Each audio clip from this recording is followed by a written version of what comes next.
Okay, we had discussed on all these properties of the minerals. And now we had to look into the next important property of cleavage and fractures and other things. Okay, now what do you mean by cleavage? Has anybody got any question on the luster or anything that anything? Luster means nothing but the reflection that is appeared on the surface of the mineral. See, when you hold a mineral, what is the reflection that you get when the light is incident on the mineral? What sort of reflection is got back from the surface of the mineral indicates the luster. Okay.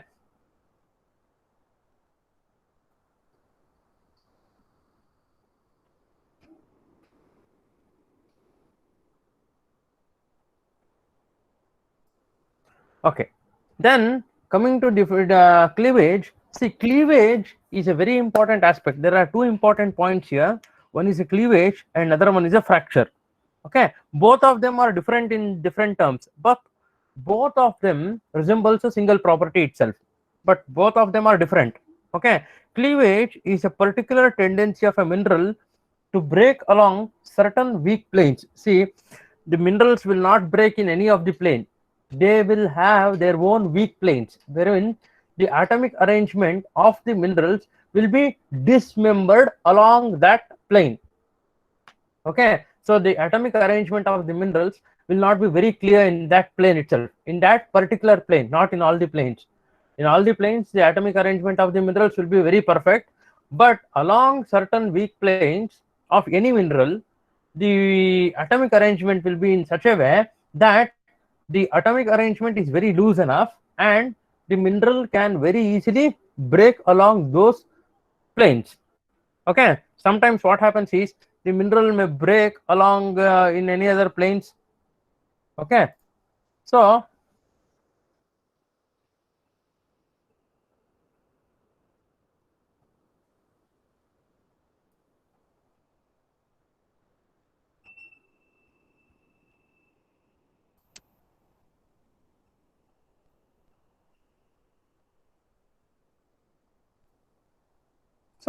that particular plane is referred as a cleavage plane, and the mineral is said to possess a cleavages. Okay, so only group which does not possess any cleavages are the quartz group. Bear in your mind, the quartz group of minerals, any n number of minerals which are present along the quartz group will never ever possess a cleavage planes.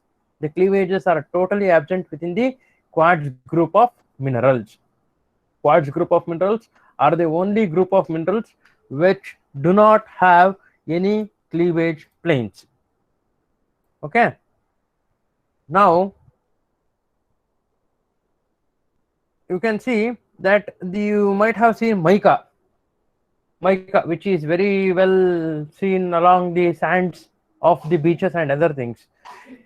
See, one important aspect of mica is that it has got cleavages in such a way that the sheets are arranged parallel to one another, one above the other. So if you keep on removing the sheets, you can remove n number of sheets along a single mineral. Okay,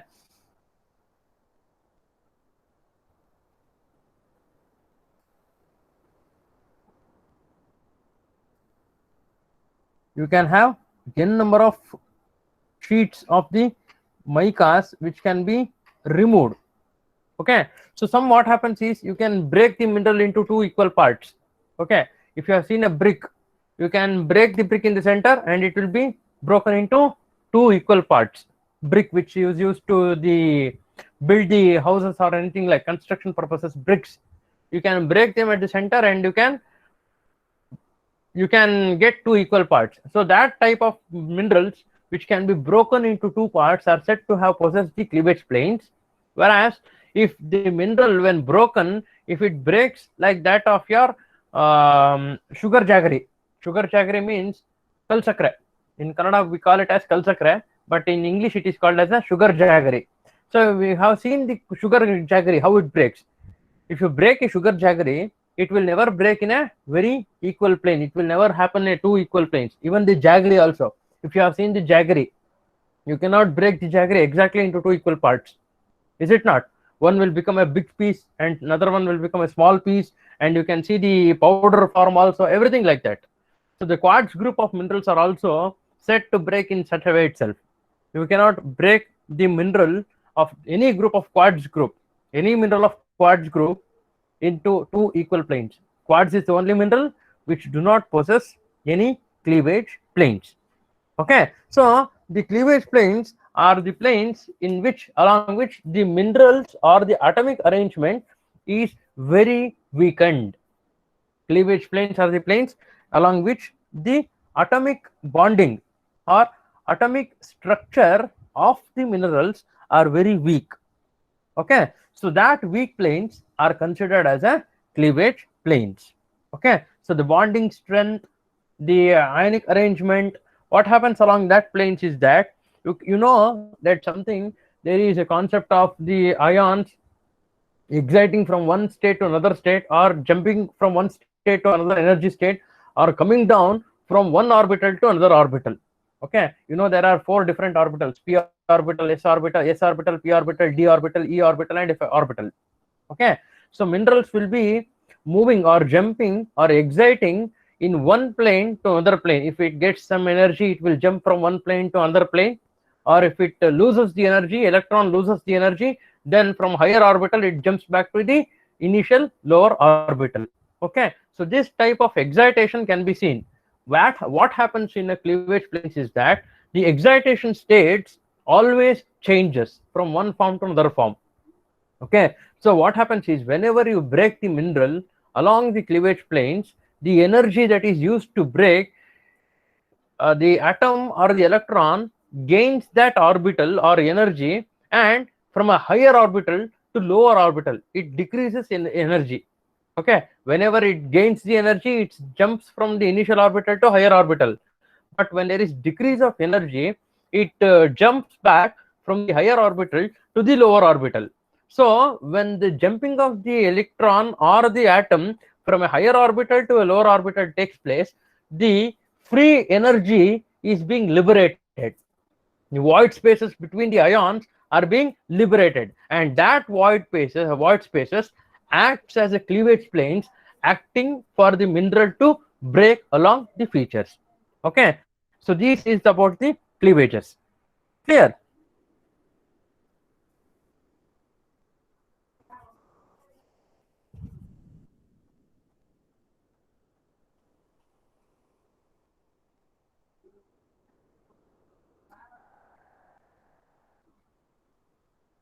Okay, so then you can see how exactly the cleavages can be determined. If you see a mineral, you can say whether the mineral can be broken in one plane, two planes, or even three planes.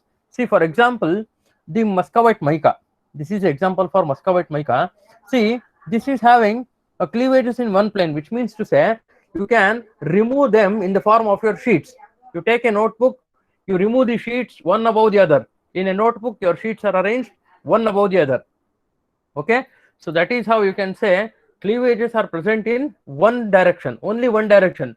You can remove the sheets horizontally. Okay, you can remove the sheets horizontally, but vertically you cannot break the mineral. Clear? You can remove the sheets. Okay, you can remove the sheets one above the other, but you cannot break them vertically. So this is cleavages in a one plane. So next is cleavages in two planes. What is the example? Feldspar. Okay, so here you can see this mineral can be broken even vertically, even horizontally. Okay, horizontally and vertically, all along the two planes, the mineral can be broken. Okay, so this is called as a cleavages along the two planes.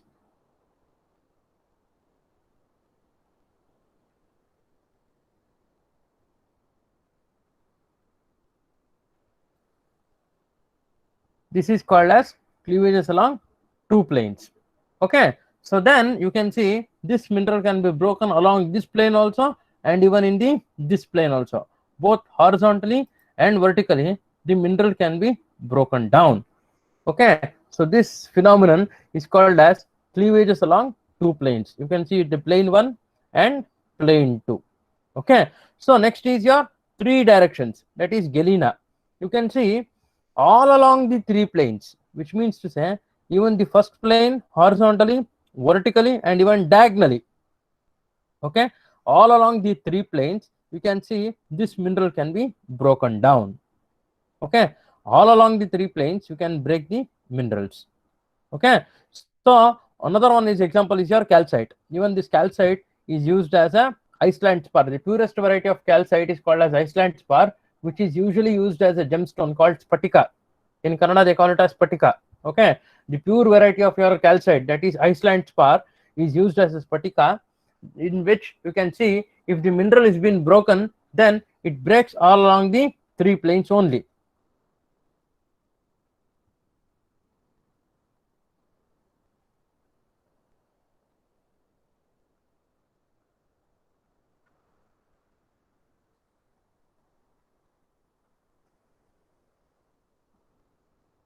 So this mineral breaks all along the three planes only. That is calcite. The purest variety of calcite is called Iceland spar. It can be broken down in three planes. Okay. Another example for four planes or four directions of cleavages are the fluorite, which is a fluorospar. Okay. Fluorospar or fluorite is a very important mineral. It is used in the manufacture of your fertilizers. Okay. Fluorite, which is a very important aspect, which is used in the manufacture of your fertilizers. Okay, the urea, the potash, and all those things, NPK and other fertilizers which are available in the market, the fluorite or the fluorospar is always used for the manufacture of your fertilizers. Even the barite, barium sulfate, BaSO4, it is also used in the manufacture of your the fertilizers. Okay.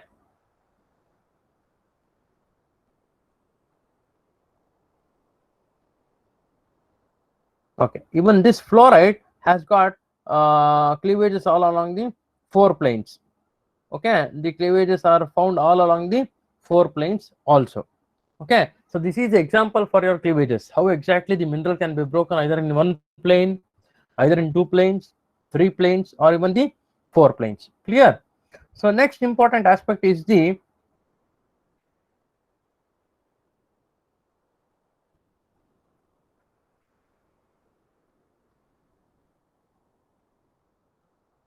okay, so this is example how exactly it cleavages in one direction. You can remove the sheets in only one direction.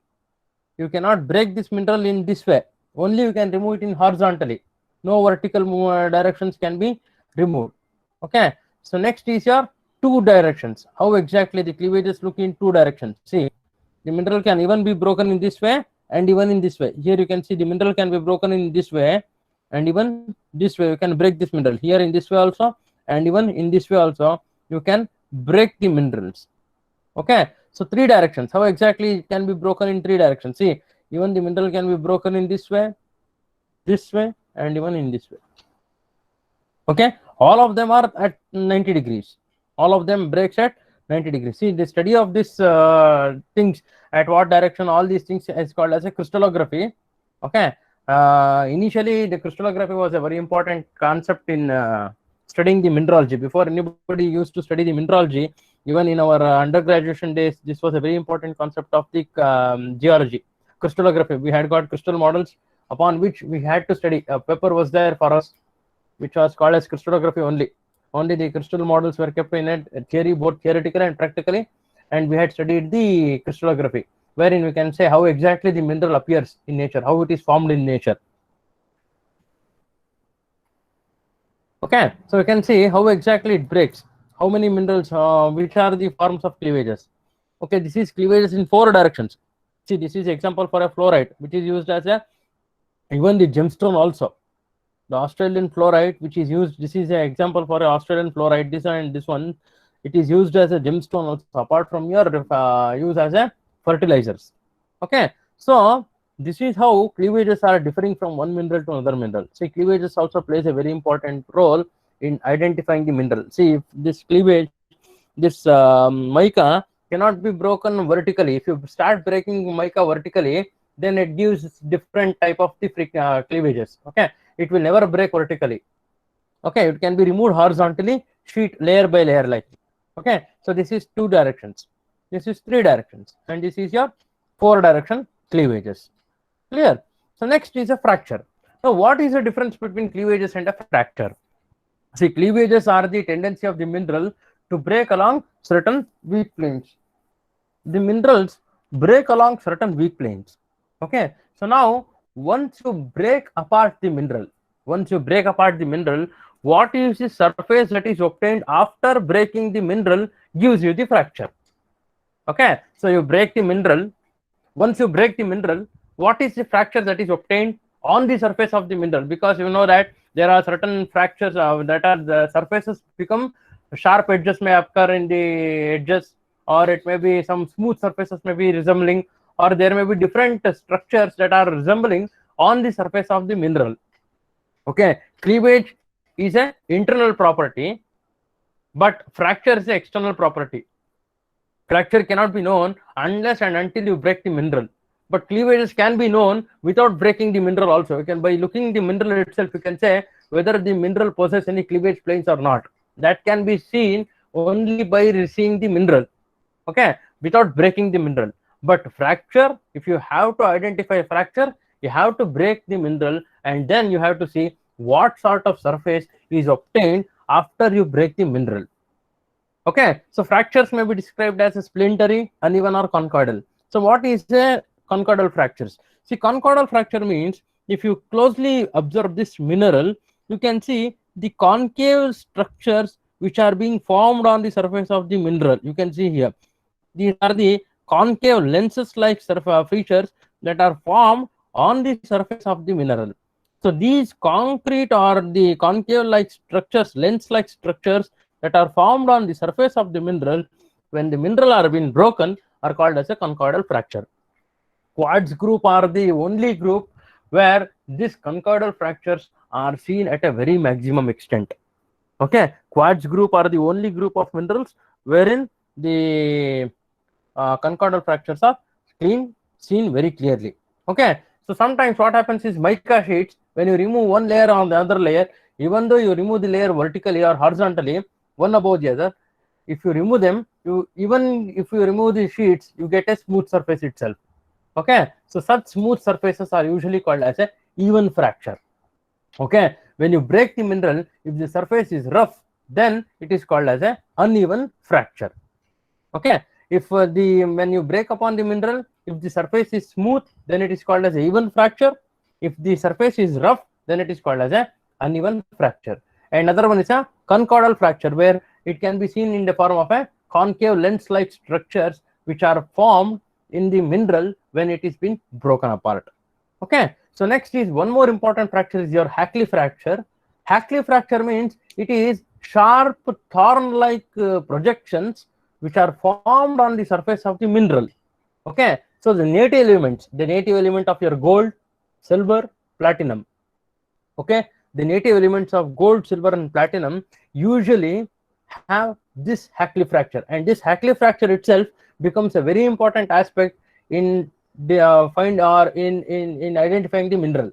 Okay, if you have to identify the mineral, then this Hackley fracture becomes a very important aspect. Okay, so this Hackley fracture are usually observed only in native elements like your gold, silver, and platinum. Gold, silver, and platinum, three of these metals or elements are found in their native state also. Okay, as and when, if you don't know, this is one of the important concept like the placer gold. Okay, wherein the gold is found in the river running streams, where the rivers runs or the streams, you can find the gold. So you can see that the places, some of the places are also named after the gold that is being available. Small example is Honnadi. Okay, it is called Honninahalli, which means gold is being found all along the Tungabhadra river. Okay, now also you can see some of the people will be sitting and they keep on washing the water with the soil. Okay, so that is called the Honnadi itself. The name is also being kept in such a way itself. Hole Honnuru. Okay, one other example, Hole Honnuru, where Tungabhadra river meets. The Hole Honnuru also is same itself. In the river's course itself, you can find the Honnu, which means gold. Okay, so the native elements also sometimes what happens is they get the Hackley fracture. So these are the four important fractures. Okay, so difference between cleavages and fractures, I think you have understood. cleavages are the internal properties, whereas fractures are the external property. With mere observation of the mineral, you can determine whether the mineral possesses cleavages or not, but you cannot exactly say whether the mineral possesses fracture or not. You have to break the mineral, and then only you can determine whether the fracture planes are present or not. Okay, so then coming to the next important concept is the hardness. What is hardness? See, actually, Alexander Moe was the first physicist. He was a physicist of France who designed this scale of hardness. It is nothing but resistance of mineral for scratching or rubbing action. Okay, resistance offered by the mineral for scratching or abrasion. Okay, so that is called as a hardness. Okay, how do you determine hardness? It is nothing but your you can use a penknife. Okay, you use your penknife and then you can determine the hardness of the mineral. So talc is a very softest mineral found on the earth, which has got a hardness of 1. It can be removed with your fingernail itself. This talc itself is the mineral which is used in the manufacture of your talcum powder. Okay, many of your people use the talcum powder. Okay, so that talcum powder is being manufactured by using this talc itself. The talc is a very softest mineral having a hardness of 1. It can be scratched with your fingernail. Okay, so next hardest mineral is your gypsum, having a hardness of 2, which is also can be scratched with your fingernail itself.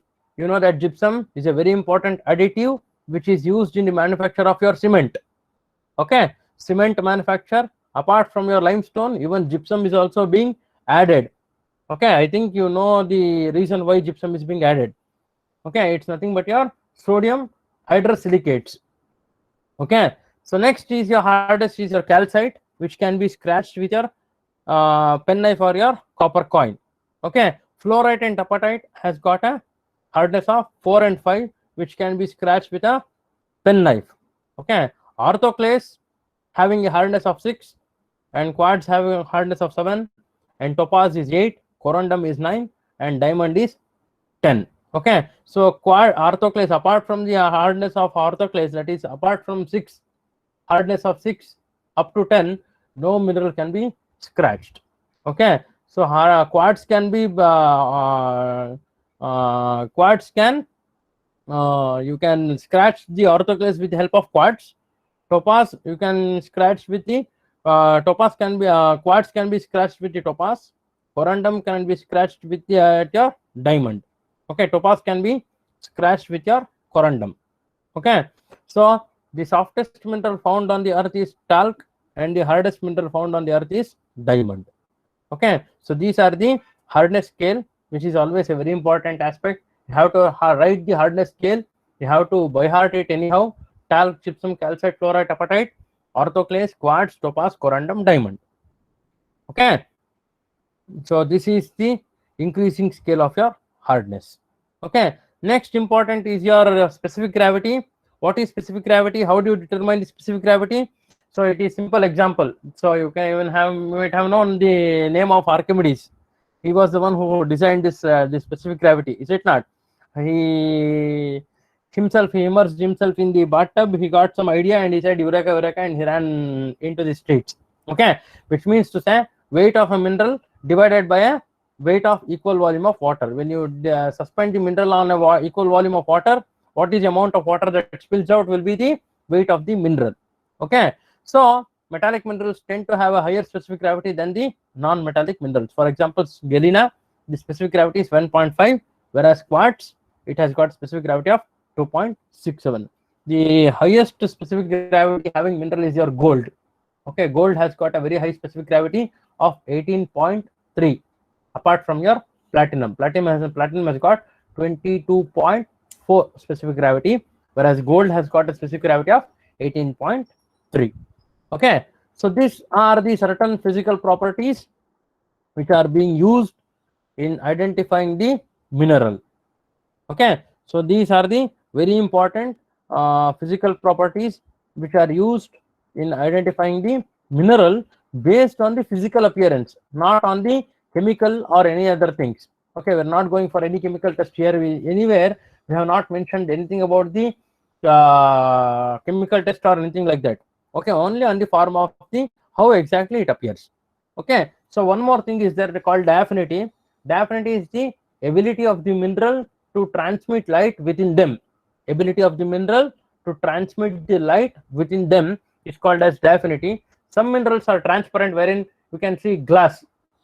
For a small example, glass is very transparent, highly transparent. Entire light can be transferred from one to another group things. Okay, so next is your translucent, where only partial amount of light can be transmitted through the mineral. Okay, full light can be transmitted through the mineral is called as the transparent.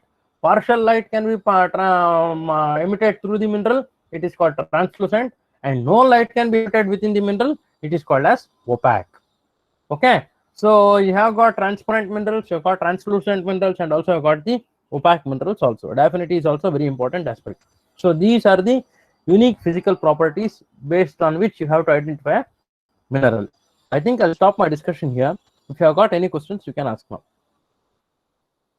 Make sure you understand this concept very clearly, because it is very important. Every now and then this question will be arising in the question papers. You can see the previous question papers.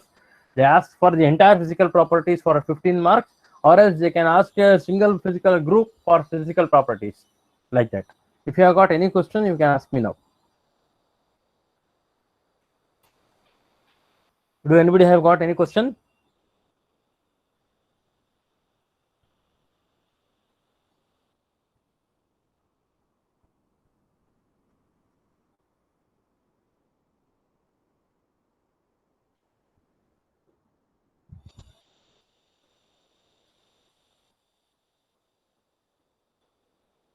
If anybody has got any questions, you can ask me now.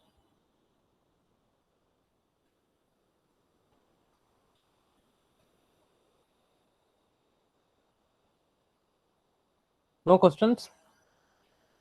You have given your user number in the chat box, right? Okay.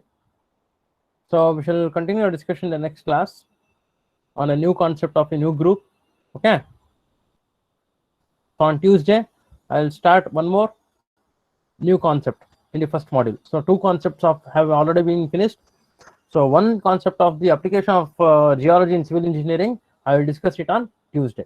Okay. Thank you.